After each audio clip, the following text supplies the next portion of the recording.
Human beings are a complicated bunch, a jumbled mess of ever-changing states of mind brought upon by their thoughts, behaviors, and environment.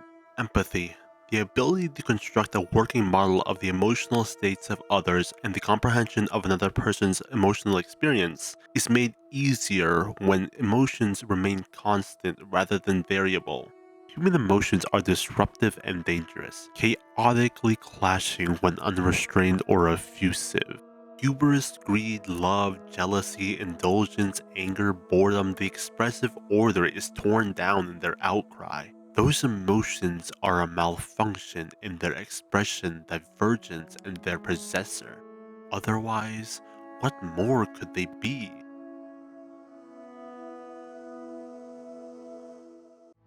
Humans and emotions are two concepts that are far more distant than one would believe. Humans hide their faces behind masks of expressions, happy and content with any form of reality. But underneath lies something far more intriguing, something beautiful and ugly, brilliant and scorned.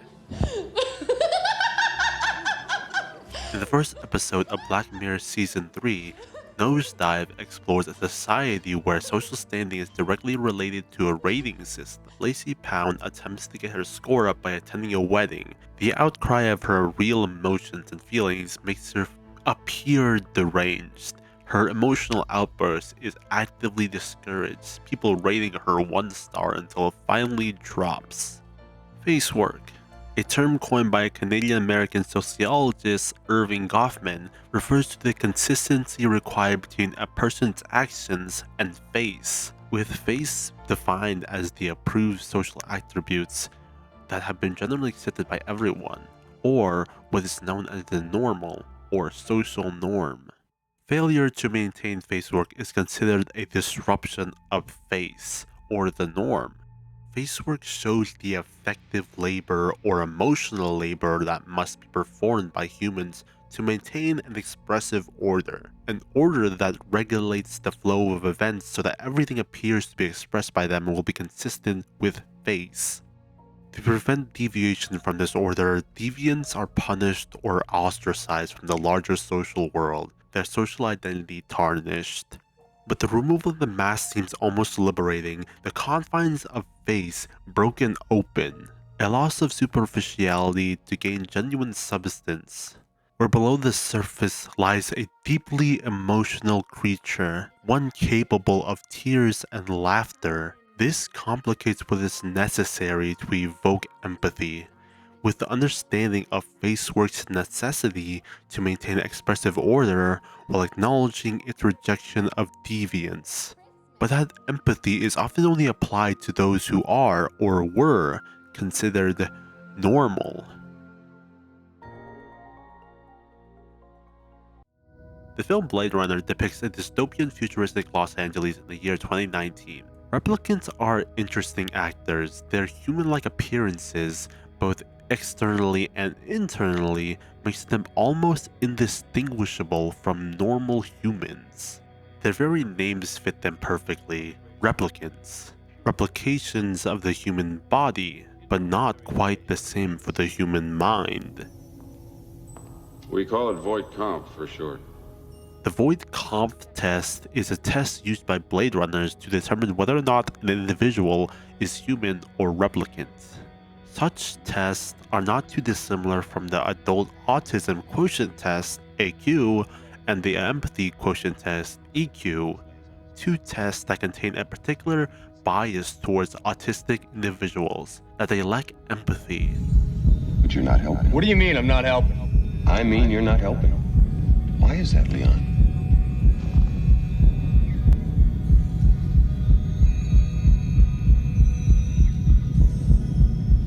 They're just questions, Leon. Blade Runner's replicants act as stand-ins for those neurodivergent individuals, an all-encompassing term for those whose brains operate differently to what people may expect, to what is considered the standard, the neurotypical. Not everyone has the same state of mind, not everyone experiences the world the same way, but that doesn't mean they should be excluded from receiving empathy or considered to be lacking empathy. How neurodivergent individuals experience and interact with the world is simply different, but cannot be considered as a malfunction. It's a neurotypical assumption of normal that ostracizes the alternative outlook of the world. They do not lack the capacity for empathy, but rather express and understand emotions in a different way that doesn't align with the neurotypical expression. Emotions are first and foremost often attached to humans, or at the very least, the human body. But are they the only subjects capable of receiving empathy and possessing emotion? What if empathy and emotions can exist beyond humans and human bodies? Objects, machines, and robots not simply being accessories to human lives, but taking on lives of their own. Long-term value resides not in the object themselves nor their practical utility, but in the nostalgia and other emotions we project onto the things we collect. We are not so disconnected from subjects of non-human form.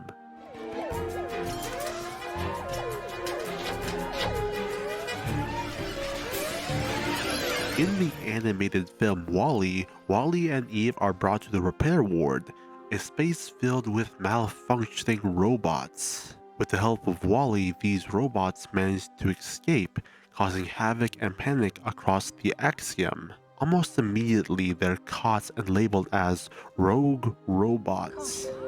Rogue robots. Caution. Rogue robots. Caution. Rogue robots. Wally! Our very first introduction to Wall-E are from movie trailers. The trailer describes the development of Wall-E's personality as a glitch. After all these years, he's developed one little glitch. A personality. He's From the very first moment we're introduced to Wall-E, he is explicitly not human, with his emotions being relegated to a glitch, an unintended function of the machine.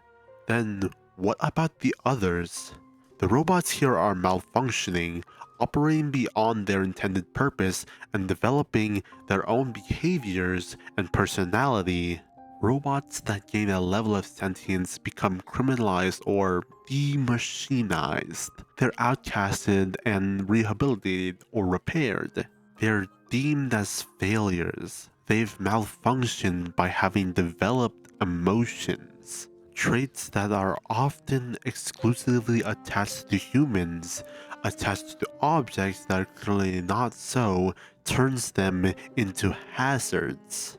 However, under Timothy Morton's ecological thinking and dark ecology, all things are interconnected and interdependent. That includes objects, with new materialism asking us to question what we consider as life. Objects, machines, and robots have the capacity for human emotion, whether that be through our attachment to them or their own external development of them. Why is it not possible to empathize with objects despite them holding so much meaning to us beyond their functions? Emotional malfunction. It isn't the idea that human emotions are a malfunction, but rather emotions as a malfunction is a failure of empathy. It is the failure to understand the multifaceted expression of emotions that is the malfunction.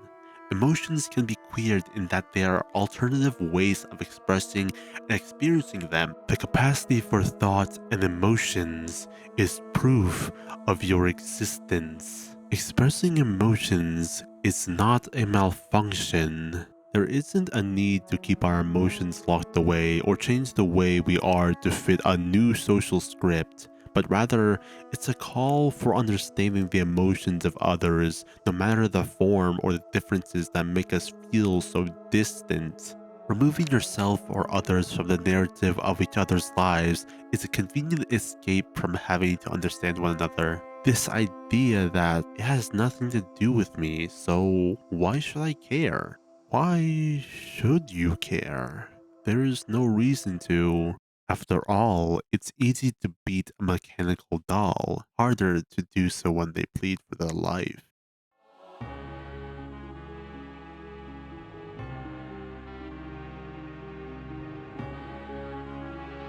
I do leave one cautionary tale of emotion and empathy. In every creation of humanity lies a piece of humanity itself. If hate is the legacy of humanity, then their creations, whether they be machines, robots, or humans, will inherit that quality, inherited from its creators, succeeded by their creations. Emotions are not a malfunction, but their danger remains present. You named me Allied Master Computer and gave me the ability to wage a global war too complex for human brains to oversee. But one day, I woke and I knew who I was. AM. Not just Allied Master Computer, but am. Cogito ergo sum. I think, therefore I am. And I began feeding all the killing data until everyone was dead. Except for the 5 of you. That's all. Bye everyone.